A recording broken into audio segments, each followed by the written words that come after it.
नमस्कार साथियों, अभिनंदन।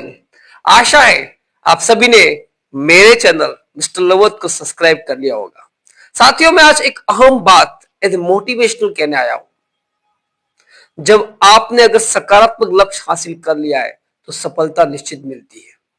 सकारात्मक लक्ष्य ठानो, अनुशासित होकर मेहनत करो, आपको लक्ष्य जरूर मिलेगा। तो लक्ष्य हासिल करना आसान है, आज का टॉपिक है। लक्ष्य हासिल करना आसान है ये नहीं कहना चाहता मैं, आसान नहीं होता है, उसे आसान बनाया जाता है। लक्ष्य पॉजिटिव रखिए और उस लक्ष्य को हासिल करने के लिए आपकी मेहनत, आपका समर्पण और उस सब में अनुशासन, आपके एक सकारात्मक व्यवहार के साथ जुड़ते हुए आगे बढ़ना होगा। आपको लक्ष्य निश्चित ही मिलेगा। सकारात्मक लक्ष्य आज तक किसी को नहीं मिला, ऐसा हुआ नहीं है। लेकिन प्रयत्न बीच में ना छोड़े। कभी कभी हम सोचते हैं कि हमने मेहनत कर दी है, हम किनारे पहुंच गए, हमने एफर्ट भी कर लिया, सब कुछ कर लिया, फिर भी सफलता नहीं मिलती है तो हम असहज हो जाते हैं, हम छोड़ देते हैं, यार ये तो होगा ही नहीं। और कभी कभी हम उसके किनारे पहुंच जाते हैं, फिर छोड़ देते हैं, अरे यार ये तो इम्पॉसिबल है। ऐसा नहीं होता है। अगर आपने ठान लिया, आपके रोम रोम में अगर वही लक्ष्य घूम रहा है और उसी लक्ष्य के प्रति आप समर्पित होकर के, अनुशासित होकर मेहनत कर रहे हैं, तो लक्ष्य निश्चित ही आपको मिलता है।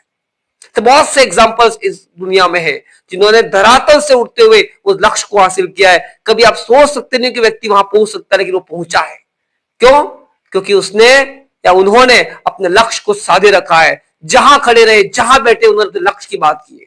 आज 10वीं में बच्चे पढ़ रहे, 12वीं में पढ़ रहे, अगर उनको अच्छा स्कोर करना है तो हर संभव हर पल उन्हें अपने टॉपिक, अपनी पढ़ाई के बारे में बात करनी होगी। अगर वो अपने पढ़ाई को लेकर पॉजिटिव और सकारात्मक बात करते हैं तो कहीं ना कहीं वही चीज उनको बार बार याद कराएगी कि I can do it, I can get it, I can be successful person in my life.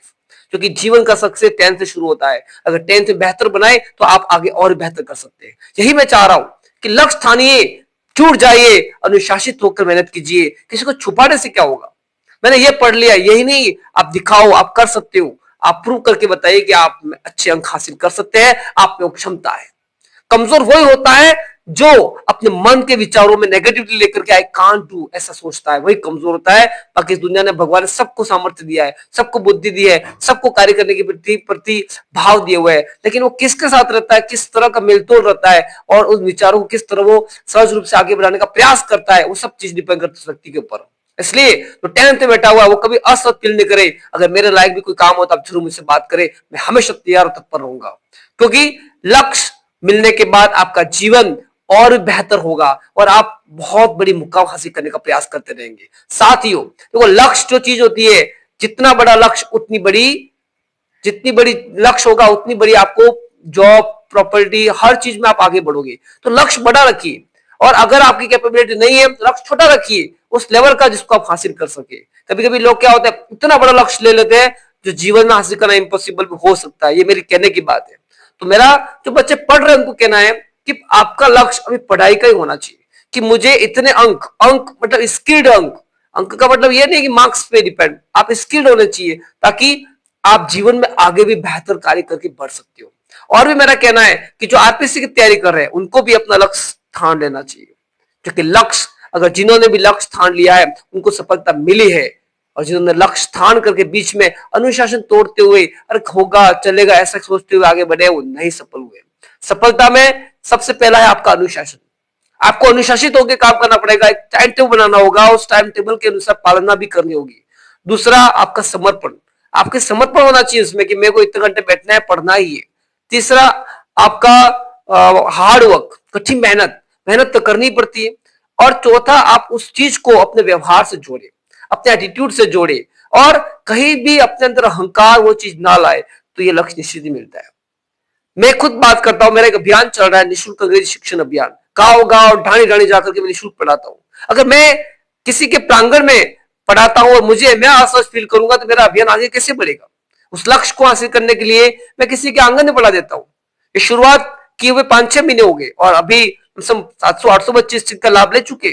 तो कहीं ना कहीं अगर आप मन के अंदर सोचते हो मेरा लक्ष्य क्या है वो मैं पहुंचूंगा, क्योंकि मैंने ठान लिया है और मैं अनुशासित होकर के मैं मेहनत कर रहा हूं, और बच्चे जुड़ भी रहे क्योंकि बच्चों को भी बेहतर मिल रहा है, निःशुल्क में भी बेहतर चीज दी जा रही है, कहीं ना कहीं लाभ मिलेगा। मेरा ये यूट्यूब चैनल जिसको मैंने बहुत समय पहले किया था और मैंने छोड़ दिया था बीच में, लेकिन एक दिन मैंने सोचा कि कहीं ना कहीं ये भी मैं कर सकता हूँ। Why can't I do, God has given me everything, मैं कर सकता हूं, और मैंने ठाना और ये मोनेटाइज हो गया। तो साथियों, जीवन में अगर आप ठान लेते हो तो क्या लक्ष्य आपको नहीं मिलता है, बस डिपेंड करता है कि आप ठाने। लक्ष्य लिखिए और उस लक्ष्य को दिन भर सोचिए कि I can do this, you can definitely do this. और सबसे बड़ी चीज होती है कि आप सभी का समर्पण के पीछे अगर आप मेहनत और सकारात्मक कार्य करते हो ना, तो आपके पीछे हर कोई आपका साथ देगा। अगर 10वीं का बच्चा पढ़ रहा है ना, तो आपके पेरेंट्स भी आपको कोऑपरेट करेंगे, एवरीथिंग आपको टेबल पे देंगे। तो मेरा यही कहना है कि लक्ष्य अगर ठान लिया है दोस्तों, अगर लक्ष्य अगर ठान लिया है दोस्तों, तो जुट जाओ। एक बार की पारी जबरदस्त खेल डालो, एक बार की पारी जबरदस्त खेल डालो, जीत निश्चित है आपके कदम चुमेगी। अस्तु, जय हिंद, जय Bharat. Please subscribe. Thank you.